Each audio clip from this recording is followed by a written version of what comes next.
त्या स्वयंभू गणेश मंदिरामध्ये गजरा माता येते.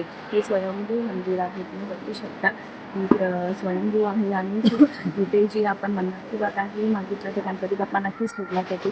आणि आज आम्ही आलेलो आहोत.